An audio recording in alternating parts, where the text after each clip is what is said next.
یہ پوچھنا چاہتا تھا کہ اگر میرے زندگی کے مسائل کے اندر مجھے کامیابی نہیں مل رہی،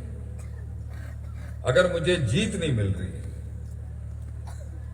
اگر پانی رستہ نہیں بنا رہا، بچے کہے گائے میں نہیں ہیں،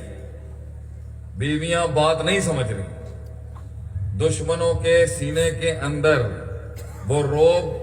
جو مسیرت شہر کے تحت نبی کو عطا ہوا تھا کہ 1 مہینے کی مسافت میں ان کے سینے دھڑک جاتے تھے کہ یہ نبی کی ٹیریٹری شروع ہو رہی ہے، تو اگر میرے بھی اپنی ذاتی لیول کے دشمنوں کے اندر میں وہ عداوتیں رفاقتوں میں نہیں بدل پا رہا، وہ دشمنیاں دوستیوں کی شکل نہیں اختیار کر رہی، سینے کے اندر وہ احساس میں نہیں پیدا کر سکا، آج یہ پنڈال گرم نہ کر سکا، اگر میں نے ہمیشہ قرآن سے جزیات میں نہیں کلیات میں سوال کیا کہ مجھے موٹی موٹی کوئی 2-3 چیزیں اللہ تو بتا دے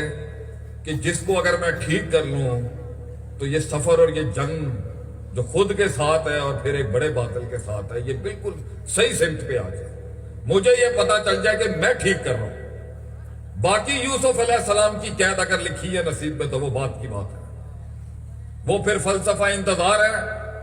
اس کے بغیر کامیابی نہیں آتی، وہ بات ہے، وہ صبر کی ڈومین ہے۔ لیکن میں اپنا چیک لے لوں کہ اللہ میں ٹھیک کر رہا ہوں یا نہیں کر رہا، باقی منو سلوہ اتارنا، برکتیں اتارنا وہ تیرا کر، فائدہ عظمتا، فیصلے ہمارے، توکل تجھ پہ، نتیجوں کا مالک تو۔ تو میں ہمیشہ اس قرآن سے نظر رکھتا تھا، اس قرآن پر، کہ کوئی ایسا قانون مل جائے جس سے قبلہ ٹھیک کر لے آدمی اپنی فکر کا، اپنی توجہ کا، اپنی ترجیحات کا، اپنی تدبیرات کا، اپنی ترکیبات کا، اپنی اسٹریٹجیز کا، اپنی پلاننگ کا، کہ مجھ سے زمین کے نیچے اور آسمان کے اوپر والے کام تو تیرے ہیں اللہ، زمین کے اوپر کرنے والے کاموں میں سے مجھ سے کوئی غلطی نہیں ہو رہی۔ تو قرآن میں ایک آیت ایسی ہے جو منہج بھی ہے ہمارا، مقصد بھی ہے ہمارا، اور اس دنیا میں نبیوں کی بعثت کی بنیادی وجہ اور بنیادی اصول اس میں ہے کہ اللہ نے نبی کیوں مبعوث کیا۔ ایک جماعت ہے پاکستان میں، ہدایت دے اللہ ان کو،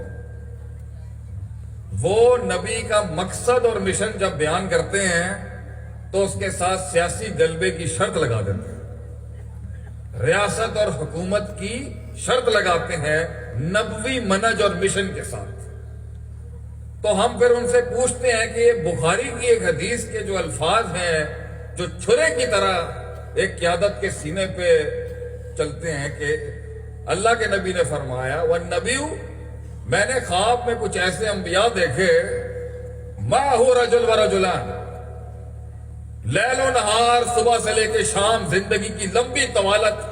وہ توحید اور اللہ کی طرف دعوت دیتا رہا،